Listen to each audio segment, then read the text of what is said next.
So a powerful swing here sent through the app, lots of good movements in here, lots of big kind of powerful actions. Look, I'd like to see a lot more control in your lower half. Body gets very involved, so big sway to your right, your left, big kick in with the left foot. Now look, I can't see any of your numbers through impact. I can't really work out how you're hitting this ball, but I would imagine this kind of action as a whole, as a general term, would cause quite inconsistent directional and kind of strike patterns. Just to gain maybe a little bit more accuracy, we'd need to think about just trying to contain that lower half a little bit more, just try and get you maybe into a bit more of an kind of consistent impact position. Let's show you what I mean. So we've got some pretty funky hip turns going on there. The starts, obviously I'm going to do the right-handed version, lots of this. Then we see quite a big rotation, almost maybe looking slightly reverse spine angle, which is why we see the club go back so far. Certainly for a little bit more of a controlled backswing, maybe just get the feel of controlling your lower half. So for you, it's going to feel like your lower half on the backswing does next to nothing.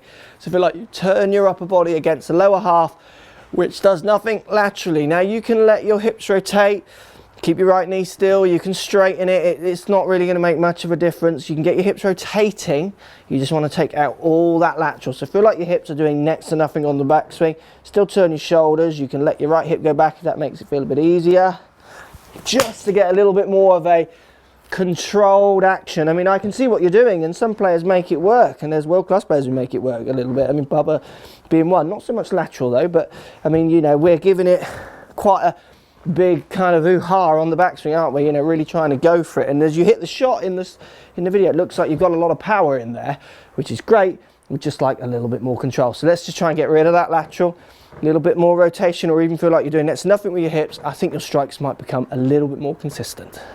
So looking at this swing, we see pretty good setup position. Can't see your grip, unfortunately. We see quite a kind of rotational movement in the face into what people would kind of call open to what's another video, but it's rotated in a way that's going to be hard to return the club back to where you wanted it. Impact, there's a good chance it's going to be pointing left for you of your swing path. So what we see here, club face at the top, we see the face pointing a little bit more down at the ground. Like to see it a little bit more parallel to the ground. Obviously if you're hitting great shots I wouldn't care, but on the drive you hit here, we see path diving way in to the right, and we actually see then an over rotation at impact, arguably, with the face now to close to the target, but it's open to the path, which I'm sure is giving you lots of right to left, left-handers fade spin in effect. Let's just work on this club face a little bit, give you an idea of what you should be trying to feel. So we see this one a lot, and I've done videos on this before, and it's about club face control, understanding where the club face is at certain points. We definitely see a backswing where the face wants to be rotated around, pointing more up to the sky, and then trying to commit to hitting the ball. I mean, the only way I can hit a ball anywhere near target if I rotate the face up to the sky, is to try and stay back and swing so far left that I'm actually turning the face left of target, but it's way open to my path and the ball's just carving off to right, and I lose so much energy that way because the shot turns into such a deflection off the face. So for you, it's about feeling what your wrists are doing in the backswing, trying a few checkpoints with the club face. So first initial one I'd like to see, such a basic one, this one. When you take the club back parallel to the ground, try and feel like the leading edge of the club is just slightly turned down to the ground. You've got it turned up to the face, a little up to the sky a little bit more. When you get to the top of your backswing, try and feel that your gloved hand, so your top hand, is maybe flattening with your left wrist. Try and feel like the blade, so the club face is turning a little bit more skyward rather than for you it's just pointing kind of 90 degrees straight out in front of you. Feel that club face rotating almost for you the other way, like it's turning under on the way back. And I think it'll give you a bit more of a feeling of swinging the club out at the ball, a little bit more confidence to try and swing out at the ball. If that face isn't working in a way that feels to you like it's pointing so far to the right, even when you hit the ball it's pointing left of target, you've only done that by rotating around so much to try and drag everything so far left path, and then in turn the face. You've not rotated the face around itself, you're just hitting it more handle back, club going left. So my face is pointing left, but it's way open to the path I'm swinging on. Club face control, and I mean, I could do this, you're left-handed I think in the video, so it'd be your right hand, but for me from the left. For players, I get people just doing one-handed swing, so with their top hand, so me left, you right, and just feeling which way it's moving. So which way do they feel they're turning it? Because it's such a visualization that, and for them, they often feel like they're turning it, bowing it that way, even though they're not. They've got to feel like they're doing that more. I don't want you to bow the wrist, that's just a feeling that they get when they're turning the wrist open more the other way. Give that a go. Let me know how you get on. Post comments down below. I'd love to know how that affects your shots, because I think you've got lots of room for improvement there. So Digby says, hi Mark, I often hear you say great ball flight or something like that when you're reviewing, testing new clubs. Something light. Can you describe what this means? What are you seeing, and what when you say this? How does this relate to loft and differing clubs? How can I look for the same great flight attributes in my own game? Thanks, Digby. Right, it's an interesting question, that one. So I'll hit a shot and say, oh, I like the flight of that one, or it's my optimal flight, it's not high or low. I know in my eyes, because I've hit enough shots, I think I know where my window is, if you like, of where that ball should go, height-wise, how much it climbs or goes forwards or turns left or turns right, so those kind of things. And certain clubs will deliver different launch characteristics, often built around where the CG is, DAC, up towards the face, further back, low, high, those kind of things. So I know when I hit certain clubs, and you do work preconceptions into this as well, but I've hopefully hit clubs enough now, done enough reviews to kind of almost write them off. I know what my window of ball flight is with a certain club. So if I hit this one, that's slightly lower, but it's because I hit it slightly out of the heel of the club and caught it slightly out the bottom of the club. So that wasn't my optimum ball flight, but I could feel that, I could see that. And that's purely experience. If you're still, it sounds maybe like you're younger, so you've not learned those things, or that your ball flight is varied. So what happens is you can't tell which is the best one, because you get different height, shapes and kind of spins, but then when you get up there you get different results. Some are good, some are bad. They don't relate to any particular of the shots, because your collision is maybe a bit more confused.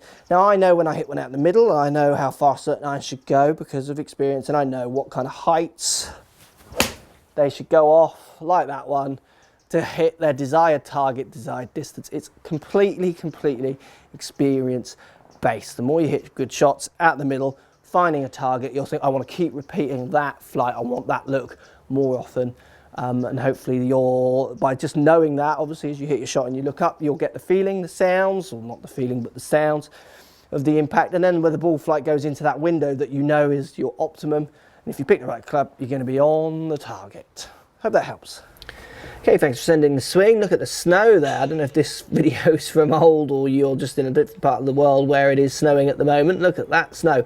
Now look, this is quite a common issue I see amongst maybe more senior golfers.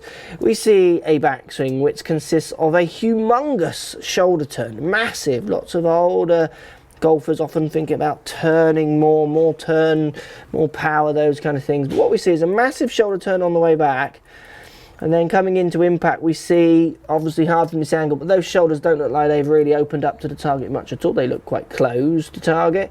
We see the left arm buckling, left wrist, left arm all buckling on the way through, getting very stuck. And then a peak with your shoulders after impact. So there's kind of a double rotation. So you big rotation on the way back, tiny rotation on the way through, and then after you hit the ball, you put a massive rotation in just to finish off the swing. Let's see if we can get that shoulder turn a little bit more even, just to help you hit some better shots.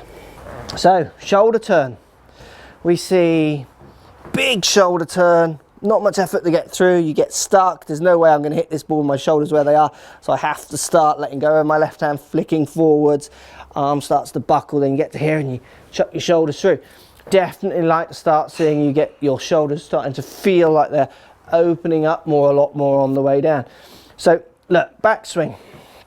I did this, I think, last week or another week in the weekly fix. Just feel like your left shoulder doesn't turn much more behind your left foot. So at the moment, I can see the left foot out of the corner of my eye when I do my practice swing. I turn it over my left foot. Now from here, I want you to try and feel like you're throwing the club out in front of you with your arms, much more kind of connected, straight out in front of you. And to do that, you're going to have to feel like your body is rotating open a bit more to hit that ball. So it's much more this kind of feeling rather than here. Now you've got to remember, if you make such a big shoulder turn on the way back, it's going to be a big old journey all the way back through to any kind of impact position. So for you, good way of practicing this, I do this a lot with students, just stand with your feet almost 45 degrees open to the target.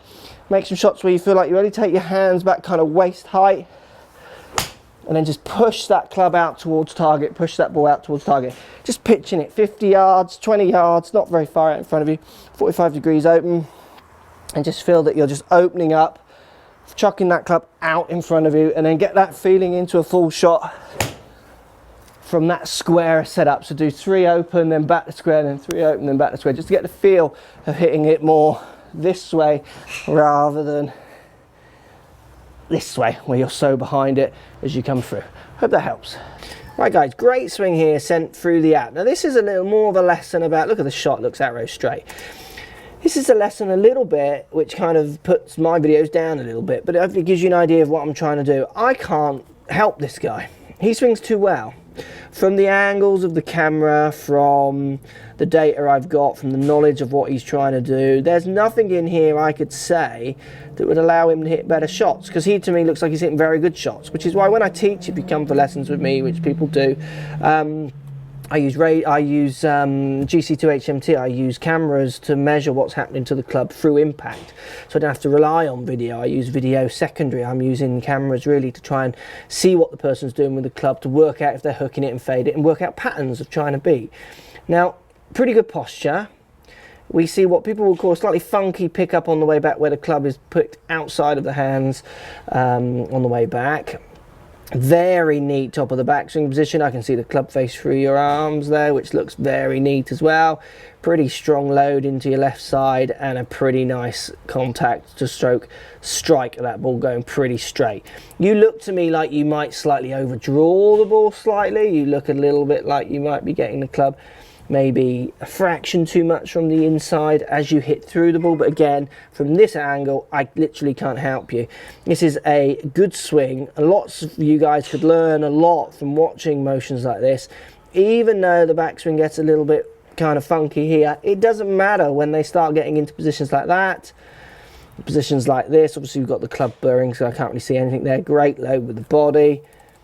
Great angles with the upper body side bends and lovely hip turn pushing off the right foot. All looks very solid. Post comments down below. I'd love to know handicap, what is your bad shot? I'd be interested to know what it is. But from those videos, and this is why some people don't get on the weekly fix sometimes, is because the swing looks too good from the angle. I can't actually see anything in there that would constructively make you a better player. And if I can't see anything which is going to, I think, constructively make you play better, there's no point in me saying it. Better that you just go to your local pros, got some good machinery to help measure the club, and get a lesson where you actually see the ins and outs of the golf club. So a bit of an anti-lesson there, guys. Shows you how the internet and video lessons can sometimes not help you, but I think we can all learn a lot from this guy, and a pretty good swing. So the good swing, it's an interesting one, isn't it? I think people forget this, or don't realise this. You know, I'm no golf coaches, and I'm certainly not any kind of superheroes. We can't see anything.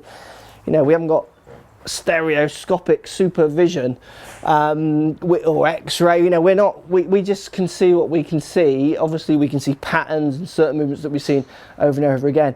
This is why we use machines like GC2HMT down here on the floor, because it can see so much more precisely what's going on with the ball. For players like the guy in the video there, and all my lessons I use it, to be honest, but for players, certainly the better players like that, I think they're getting so much better quality of lessons now, understanding of what they are doing when they're hitting good shots or bad shots through machines like this. And I would say, as I say to everyone, go and find your local pros, got a good machine who can measure you, got a launch monitor, GC2HMT, whichever one it is, and give you some real data.